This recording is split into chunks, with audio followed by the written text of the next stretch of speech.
حضرت سمیہ رضی اللہ تعالی عنہ اسلام کی پہلی شہیدہ، جن کو مکے کے چوک میں ابو جہل نے جو ہے وہ نیزہ مار کر کے شہید کیا۔ راہ خدا میں بہنے والا یہ خون تاریخ اسلام نے محفوظ کر لیا، ایک عورت کا خون تھا۔ اور پھر حضرت عمار ابن یاسر کے والد حضرت یاسر کو بھی شہید کیا گیا، دونوں ماں باپ شہید ہو گئے اور بیٹا پھر بھی ڈٹا ہوا ہے۔ کافروں نے حضرت عمار ابن یاسر کو پکڑ کے تپتی ہوئی آگ میں ڈال دیا، اور انہوں نے رخ کیا حضور کے کاشانہ انور کی طرف، اور آنکھوں میں آنسو امڑ آئے تو کافر سمجھے شاید جلتی ہوئی آگ کے شعلوں سے اور بھڑکتے ہوئے کوئلوں سے ڈر گیا ہے۔ کہا عمار گھبرا گئے ہو، تمہیں ان تپتے ہوئے کوئلوں سے باہر نکال لیا جائے؟ تو حضرت عمار مسکرا کے کہنے لگے میں ان تپتے ہوئے کوئلوں سے نہیں ڈرا، میں تو راہیں تک رہا ہوں، جس محبوب کے لیے دکھ سہ رہا ہوں کبھی وہ جلوہ فراز بھی تو ہو جائے نا۔ اچھا ادھر غلام تڑپا، ادھر آقا تشریف لے آئے۔ حضرت عمار ابن یاسر کے سر پہ ہاتھ رکھ کے حضور نے کہا یا نارو کونی بردم و سلامن علی عمار ابن یاسر کما کنت علی ابراہیم، اے آگ جس طرح ابراہیم پہ ٹھنڈی ہوئی تھی آج میرے عمار ابن یاسر پہ بھی ٹھنڈی ہو جائے۔ تو محبتوں کی یہ داستانیں بڑی دل آویز ہیں۔ تو اللہ تعالیٰ جل شانہ نے جب اپنے محبوب علیہ السلام کے غلاموں کے ساتھ یہ ہونے والے ظلم اور اس جبر کی رقم ہوتی داستان کو دیکھا تو سورۃ الفجر تب نازل ہوئی تھی۔ ایک طرف اہل ایمان کو تسلی دی کہ اگر تمہیں دکھوں میں مبتلا کیا گیا ہے تو کوئی نہیں، تم سے قبل بھی جو لوگ اس راستے کے مسافر ہوئے ہیں ان کو بھی انہی راہوں سے گزرنا پڑا ہے، اور وہ بھی عظیمت کی یہ داستان رقم کرتے ہوئے آئے ہیں۔ انہوں نے بھی جو ہے وہ سولیوں پہ اور فصیلے دار پہ اپنے سروں کا چراغاں انہوں نے بھی کیا ہے، اور راہ حق میں ہر دکھ اور ہر تکلیف انہوں نے سہی ہے، حتیٰ کہ زنجیروں نے ان کی ہڈیوں تک جو ہے وہ نشان چھوڑے، لیکن پھر بھی وہ راہ حق سے منحرف نہیں ہوئے۔ ایک تو ان کو تسلی تھی، اور دوسری طرف قریش کو یہ بتلانا مقصود تھا کہ تم سے قبل بھی بڑے سرکش، بڑے نمرود، حامان، شداد اور بڑے ظالم اور جابر ہوئے ہیں، لیکن آج تم دیکھو کہ ان کا نشان بھی باقی نہیں رہا۔ اگر نشان باقی رہا ہے تو حق کا نشان ہی باقی رہا ہے۔ اس لیے سورۃ الفجر اس ماحول میں نازل ہوئی ہے جب کہ جو ہے وہ اسلام کے اوپر اور اہل ایمان کے اوپر سخت آزمائشیں تھیں اور سخت جو ہے ان کے اوپر تکلیف تھی۔ فجر کی قسم کھانے کا ایک مقصد تو یہ تھا کہ ان کفار کو یہ کہنا تھا کہ جس طرح فجر طلوع ہوتی ہے اور رات ختم ہو جاتی ہے، یہ زندگی بھی جو ہے جو تم گزار رہے ہو ختم ہوگی، اور آخرت کی زندگی میں تم نے قدم رکھنا ہے، اور صبح قیامت طلوع ہونے والی ہے۔ اور دوسری طرف اہل ایمان کو تسلی دینا مقصود تھا کہ راتیں جتنی بھی لمبی کیوں نہ ہوں، پو تو پھٹتی ہے اور اجالے تو نکلتے ہیں، ایک وقت آئے گا کہ اسلام کا پھریرا دنیا کے اوپر لہراتا ہوا نظر آئے گا۔ آج کی قربانیاں کل کے لیے سکھوں کا سامان بن جائیں گی۔ ساغر صدیقی نے کیا کہا تھا کہ آج تو ہیں یہ جسم آلودہ گرد سفر، آج تو ہیں یہ جسم آلودہ گرد سفر، کل انہی جسموں پہ منزل پھول بھی برسائے گی۔ آج مکے میں ستم ہیں، کل مکے والے ہاتھ باندھ کے کھڑے ہوں گے، تو وہ لمحے بھی آنے والے ہیں۔ تو فرمایا قسم ہے صبح کی والفجر، قسم ہے صبح کی، ولیال عشر، اور 10 راتوں کی۔ 10 راتوں سے مراد کیا ہے؟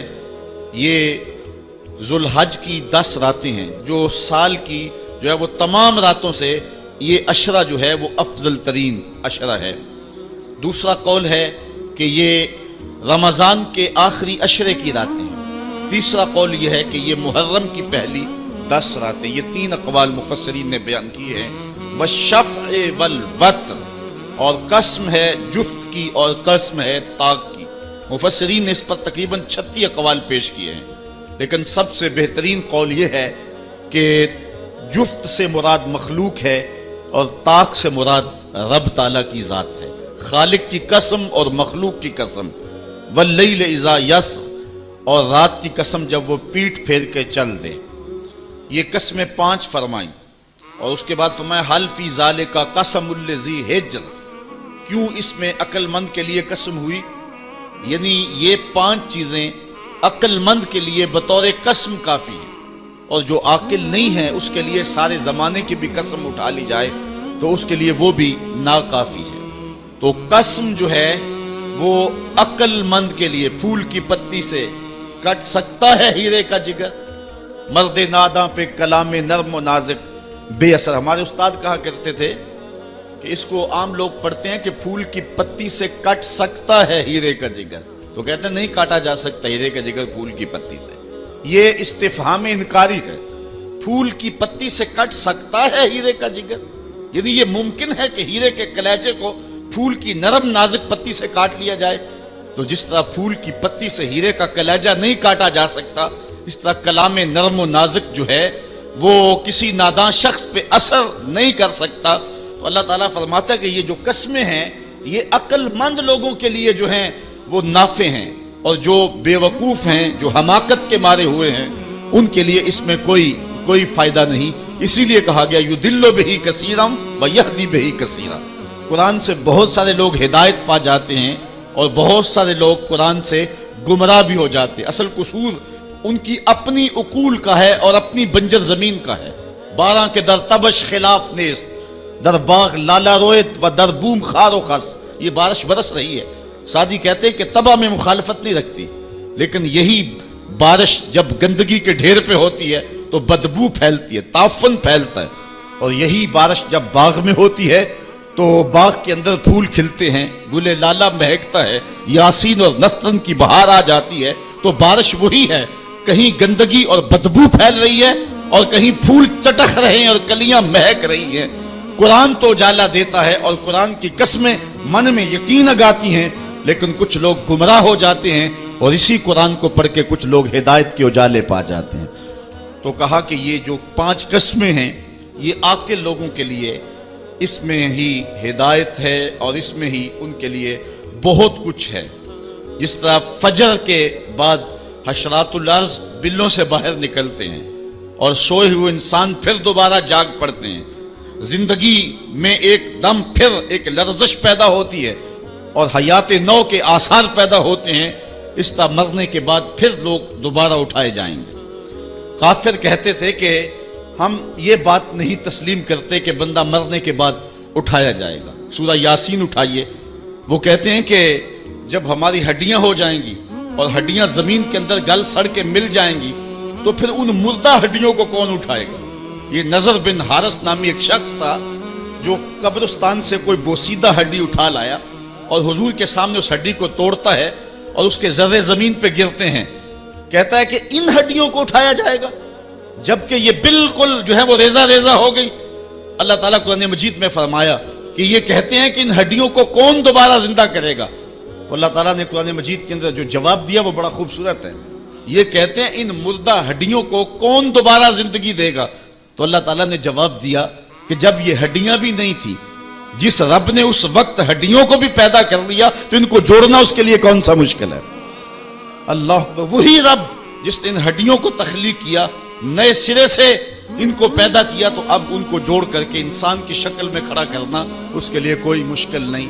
روزانہ ہم موت کی آغوش میں چلے جاتے نیند کی صورت میں، لیکن پھر اٹھ کے زندگی کے اندر وہی توانائی، وہی حرارت اور وہی تیزی اور وہی جو ہے وہ نشاط پن، یہ حشر پہ دلیل ہے۔ تو کہا یہ قسمیں ہیں عاقل کے لیے۔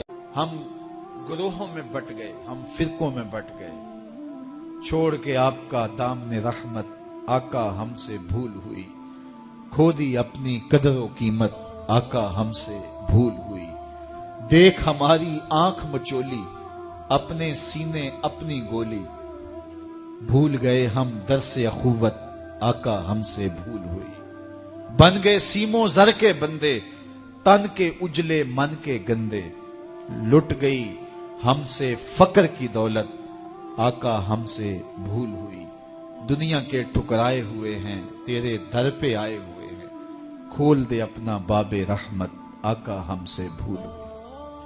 ہم سے بھول ہو گئی اور ہم نے ایک قوم بننا تھا، دنیا کے سامنے اسلام کا ایک روشن نقشہ پیش کرنا تھا، اس وطن کو تجربہ گاہ بنانا تھا اسلام کی، اور دنیا کو بتانا تھا کہ یہ اسلام کا روپ ہے، لیکن ہم ایک ہجوم بن کے رہ گئے، ہجوم بھی بے ہنگم آوارہ، ہم ایک قوم نہ بن سکے، ایک جسد واحد نہ بن سکے، ہم اسلام کے اس نظریے کا عملی نمونہ نہ بن سکے، ہزاروں لاکھوں لوگوں نے جس وطن کو حاصل کرنے کے لیے قربانیاں دی تھی، لوگوں نے گھر بار چھوڑے تھے، کوئی اتنا آسان کام نہیں تھا وطن چھوڑ کے آنا، لیکن بدقسمتی سے آج ہم جہاں کھڑے ہیں، جو ہماری حالت ہے، بن گئے تن کے نشیمن کے قفس کی تیلیاں، بن گیا کیا چلے تھے ہم کیا بنانے کے لیے۔